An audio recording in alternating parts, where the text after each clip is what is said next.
우리 또래는 다 가난했죠. 그러셨죠. 예, 네. 그래서 뭐 도시락을 싸갖고 가는데 예. 김치 한 가지와 밥 하나로 6년을 살았죠. 내가 어렸을 때 네. 그 밥을 안 먹고 깨끗했다 나는. 네. 마음이 깨끗했다. 네, 네. 공부에 대한 욕심도 없었고 네. 네. 밥도 네. 위도 깨끗했다 내가 그렇게. 위도 깨끗. 그렇게.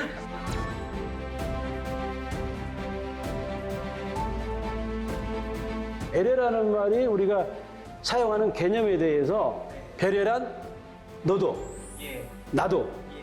똑같이 그것을 이해하고 네. 공감하는 거죠. 네. 그럴 때 이게 배려지. 네. 내가 어른이니까, 네. 내가 많이 배웠으니까, 네. 내가 돈이 많은 사람이니까 넌 도와줘야 된다. 네.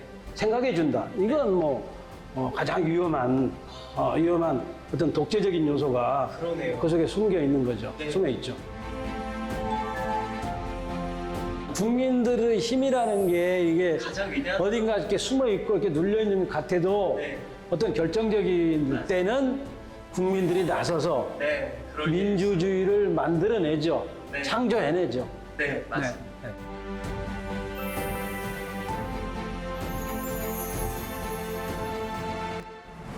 그러면 교육자로서의 김용택은 어떤 사람이었다라고 이렇게 한마디로 좀 정의를 내리거나 표현해 주실 수 있을까요? 자꾸 어려운 질문. 진짜 그건 우리가 이제 네. 많은 교육자들이 뭐 일생을 교육에 헌신하고 살았다, 네. 뭐 네. 또 교육만 바라보고 살았다 그렇게 말씀들을 하시는데 네. 솔직히 말하면 저는 그 말을 신뢰할 수가 없습니다. 왜냐하면 교육자라는 굉장히 힘들고 어려운 직업이고 그렇죠. 전인적인 인간이 아니면 교육을 할 수가 없는 거죠. 네. 그래서 굉장히 어려운 직업인데 그 어려운 직업 속에서도 반드시 지켜내야 할 게 있는데 그 인간을 지키는 일이죠.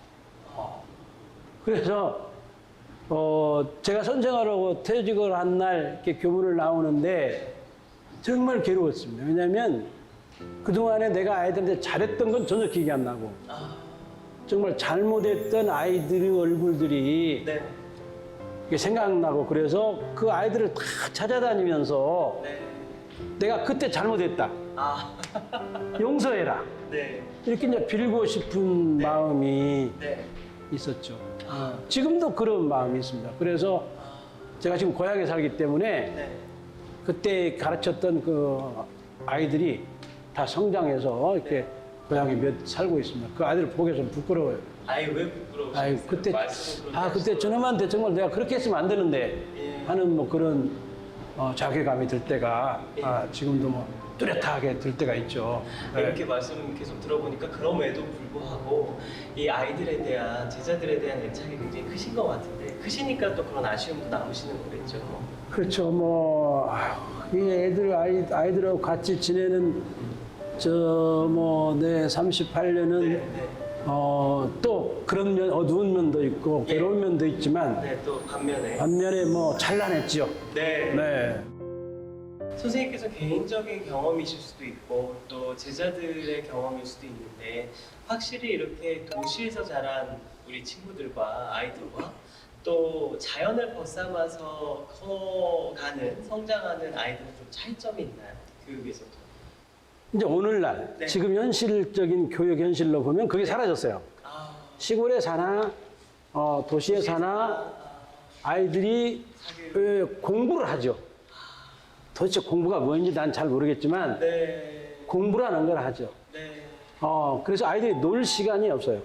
막 자연과 벗삼아 뛰는. 이 자연, 예를 들어 자연이라는 게 네. 우리가 저기 느티나무가 있다, 은행나무가 네. 있다 그러면 아이들한테 네. 은행나무를 가르쳐 줘요. 네. 그러면 그때를 물으면 또 잊어버리는 거지. 왜냐하면 은행나무하고 나하고 네. 교감이 없었던 거죠. 내가 은행나무에 대한 어떤 기억이 없어요. 예. 그래서 잊어버리죠. 네. 네. 그래서 지금은 애들이 노는 시간이 없기 때문에 네. 놀면서 배우는 것도 분명히 예를 있어요. 들어 땅을 뛰어다니다가 넘어져서 네. 피가 나고 얼굴을 깨끼고 네. 발가락을 다치고 네. 이런 자연 속에서 살아야 네. 아이들이 몸이 네. 자연을 알게 되죠. 자연을 알게 되어서 자연의 소중함, 네. 자연의 중요함, 네. 자연이 어떻게 인간과 자연이 어떻게 서로 상생하고 공생해야 될지를 몸으로 몸소 체험하는. 체험을 해야 되죠. 그러니까 자연에서 어떤 배려를 배울 수도 있는 거네요. 당연하죠. 예. 자연이야말로 위대한 인간의 스승이죠. 그 말씀이 정말 명언이신 것 같은데, 그럼 반대로 그렇게 배려와 존중, 공감 뭐 이런 키워드들과 조금 거리감 있게 교육받고 그냥 정말 사교육에만 이렇게 포커싱이 돼서 교육받은 또 아이들이 자라나서 그런 사람들이 사회 구성원의 대다수인 사회는 어떻게 될 것 같으세요? 그 지금 우리가 살고 있는 사회죠. 네, 지금이. 지금 우리 경쟁, 네. 경쟁해야 되고, 예, 맞습니다. 이겨야 되고, 남을 눌러야 되고, 짓밟고 올라가야 되고 하는 이런 교육 자체가 네. 어떻게 생각하면 끔찍하죠. 네.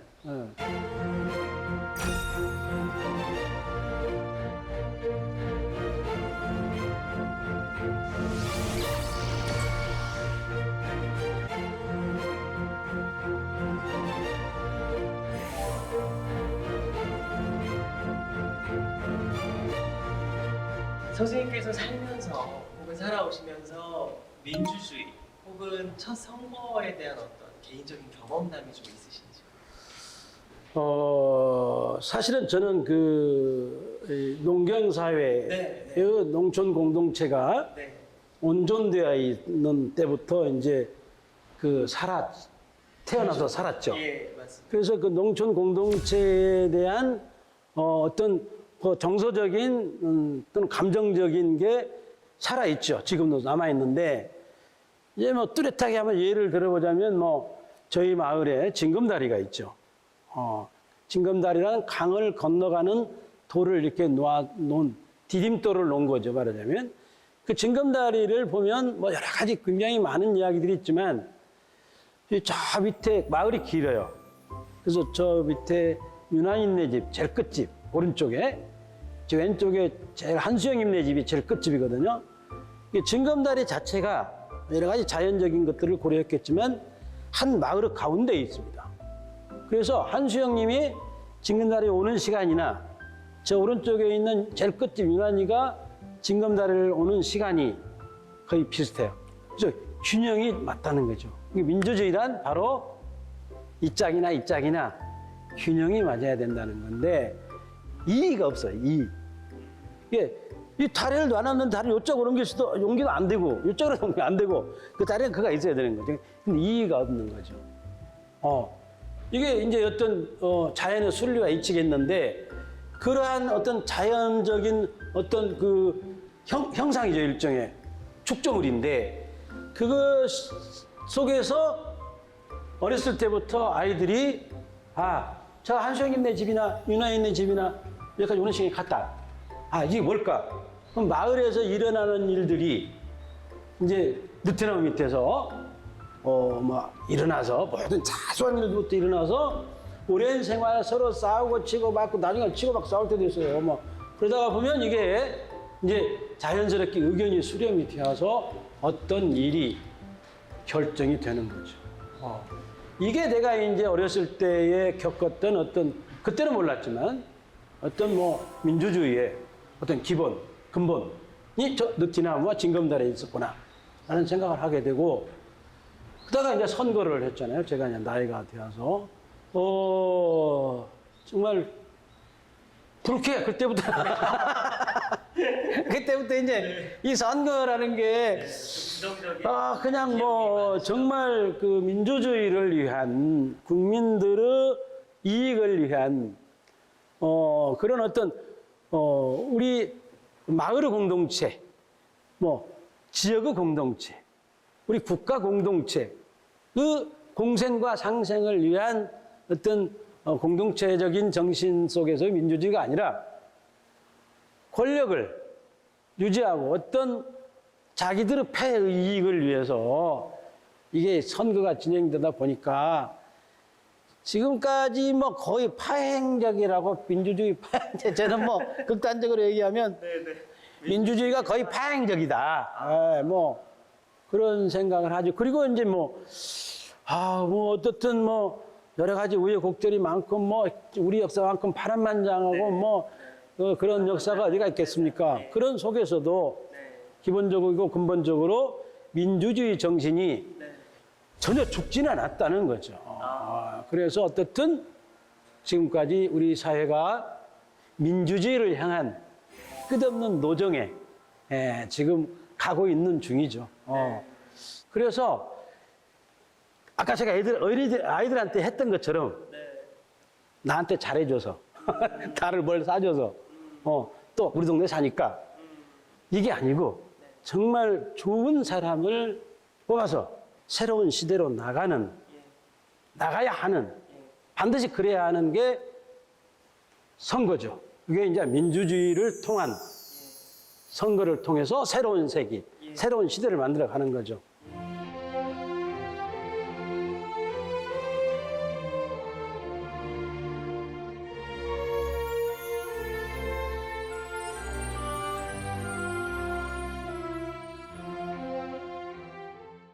그럼 선생님 다시 질문으로 돌아가서 선생님께서 이런 민주주의, 선생님께서 생각하시는 그런 민주주의에 대해서 선생님 작품 속에 좀 녹여내신 경우를 저는 많이 봤던 것 같거든요. 네. 맞나요? 그렇게 생각하시나요, 선생님? 시인 자체가 네. 시인이라는 한 인간 자체는 네. 굉장히 자유로운 영혼을 가지고 있어서 네. 어떤 억압이라든가 네. 어떤 뭐 간섭이라든가 네. 이런 것을 받기를 굉장히 싫어하죠. 그렇죠. 영혼이 자유롭기 때문에 맞습니다. 그러다 보니까 이제 제 스스로 자체도 글들도 국민이 주인이어야 되고 그렇죠. 국민들의 뜻에 의해서 네. 정권이 들어서야 되고 네. 국민들의 뜻에 의해서 권력이 진행돼야 되고 그것이 결국은 대다수의 사람들한테 인간으로서 아름다운 삶을 누리도록 실현이 돼야 되는 게 이제 민주주의겠죠.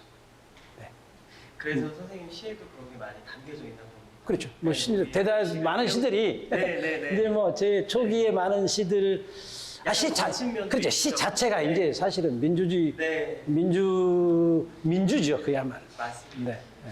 좀 이제 마지막으로 가벼운 얘기로 넘어가서 선생님께서 이제 등단하신 지는 82년? 83년? 82년이요. 네.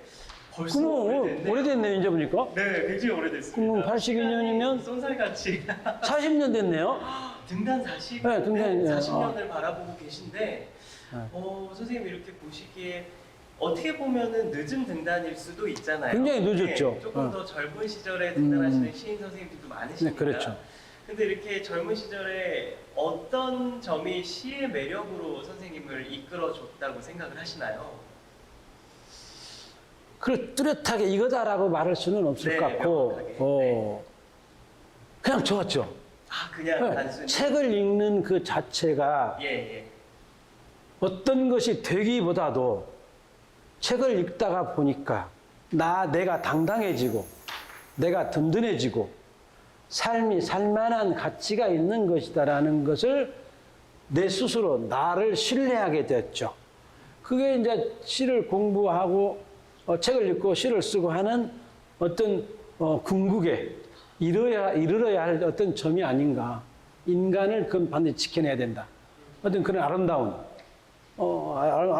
과제죠. 그러네요. 아름다운 과제. 아름다운 과제죠. 멋진 말씀이십니다. 네. 그러면은 이 시를 언제 쓰셨는지 좀 기억에서 끌어내실 수 있을까요? 그게 명확하지는 않고 어느 날 내 예. 초등학교의 학적부가 궁금한 거예요. 왜냐면 내가 이제 늘 이렇게 보고 있으니까. 네. 그래서 이제 학적부를 이렇게 이제 떠들러 볼 때 그 학적부에 생활기록부라는 게 있잖아요. 네, 있죠. 그 내 생활기록부를 이렇게 이렇게 봤어요. 네. 그랬더니 생활기록부 3학년에 글을 잘 쓴다 이런 말이 있어요. 선생님의 초등학교 네. 3학년 학적부에 학적부에 이미 그때 글을 잘 쓴다. 선생님은 모르셨던 거네요. 저만 몰랐죠. 자각하시지 못하셨던 거예요. 그때부터 어떤 그런 게 있었겠지만 그냥 그건 전혀 기억이 없는 일이고 예, 뭐 중고등학교 때는 술 영화를 보고 살았죠. 아, 그러셨어요. 네. 그래도 어떤 면에서는 예술을 사랑했던. 그렇죠. 네, 영화를 뭐 예술이니까. 영화를 안 본 영화가 없이 다 봤죠. 그때 기억에 남는 60년대에 뭐 바람과 함께 사라지다, 배너 그렇죠. 뭐 이런 거. 외국 영화도 많이 보고 뭐 예. 돌아오지 않는 해병 뭐 이런 아. 영화. 네. 영화 속에서 아마 문학적인 어떤 자양분을 네. 좀 얻었지 않았을까. 그럼 선생님, 교사를 하시면서 이런 문학, 세계 문학에 좀 본격적으로 눈을 뜨신 건가요? 그렇죠. 이게 사실은 문학인지는 잘 몰랐죠. 그냥 재밌어서 책을 읽으신 읽다 거. 보니까 예, 예. 사는 게 중요했고 네. 나의 삶이 자세히 보이기 시작했어요. 네. 내 삶이 보이니까 우리 어머니 아버지의 삶이 보이고 네. 그러다 보니까 우리 사회도 보였죠. 네.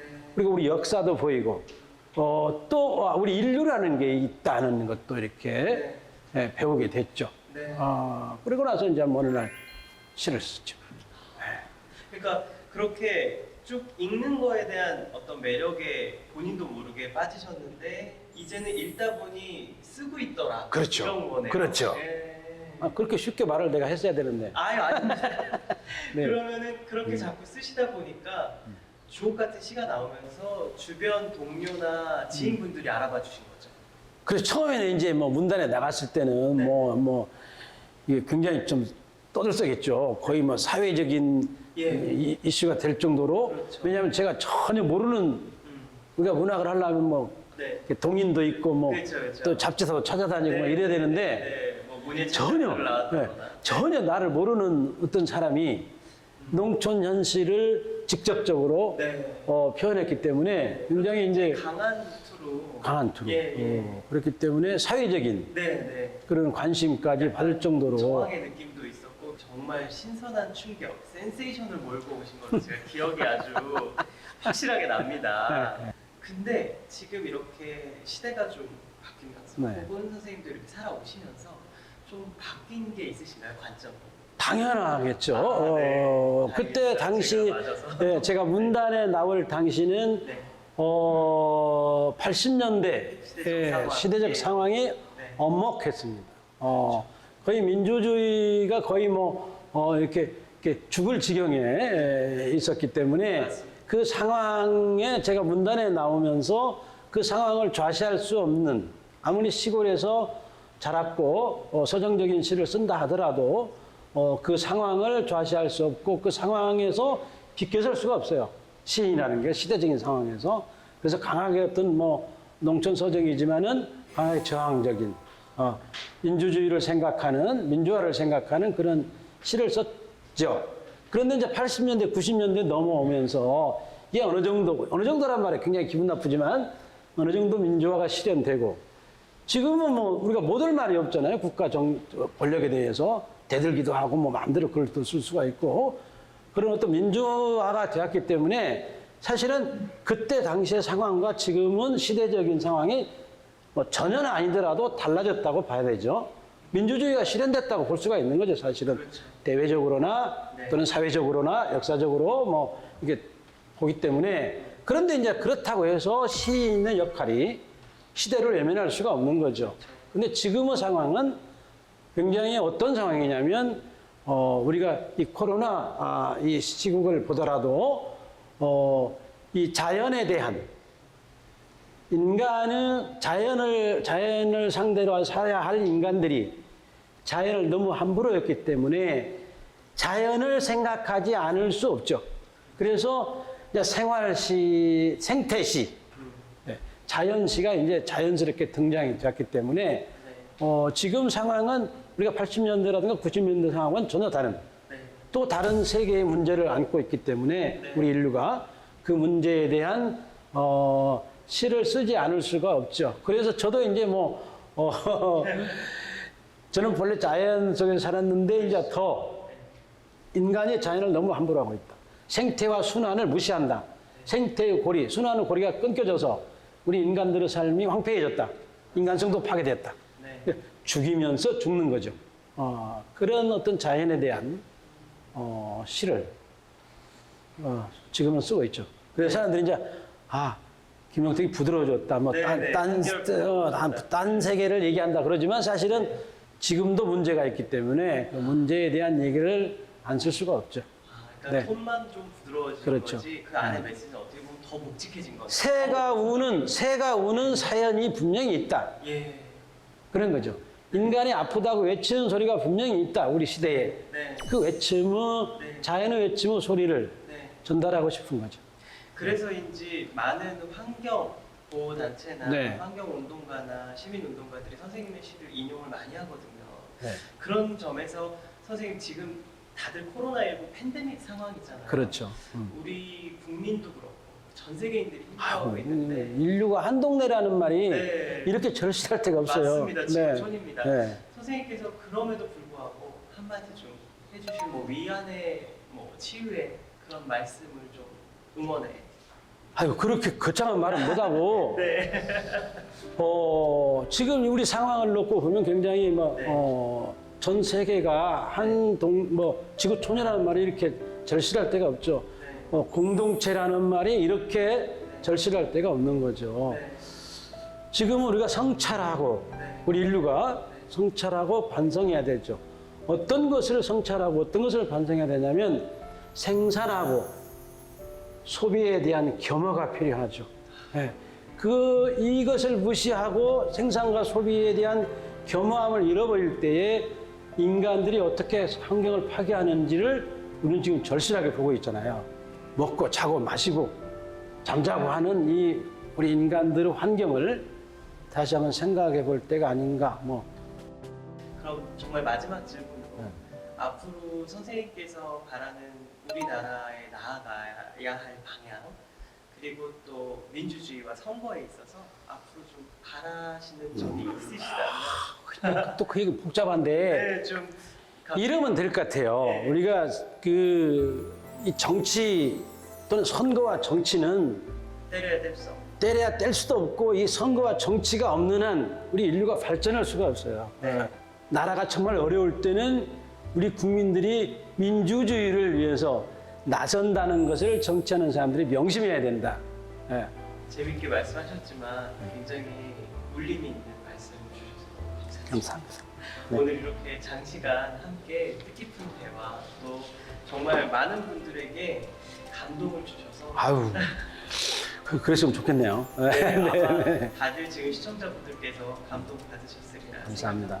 선생님이 원체 옆에서 아름다운 목소리로 노래하듯이 질문을 해주셔서 제가 이렇게 자유스럽게 제 생각을 얘기한 것 같습니다. 고맙습니다. 선생님. 감사합니다, 선생님. 건널목, 김용택 지음. 나는 많은 것을 배웠다. 그러나 배운 대로 살지 못했다. 늦어도 한참 늦었지만 지내놓고 나서야 그것은 이랬어야 했음을 알았다. 나는 모르는 것이 많다. 다음 발길이 닿을 그곳을 어찌 알겠는가. 그래도 한 걸음 딛고 한 걸음 나아가 나 모르는 사람들과 함께 신호를 기다리며 이렇게 건널목에 서 있다.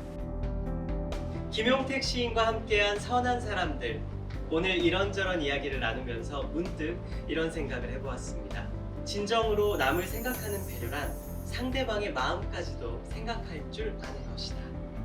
너와 나의 합작 배려 어쩌면 선거와 민주주의에 있어서도 우리가 함께 만들어가야 할 모습 아닐까요? 오늘 이 시간이 부디 많은 시청자분들에게 따뜻한 위로의 시간이 되어드렸으면 좋겠습니다. 선한 사람들 오늘은 여기까지입니다. 감사합니다.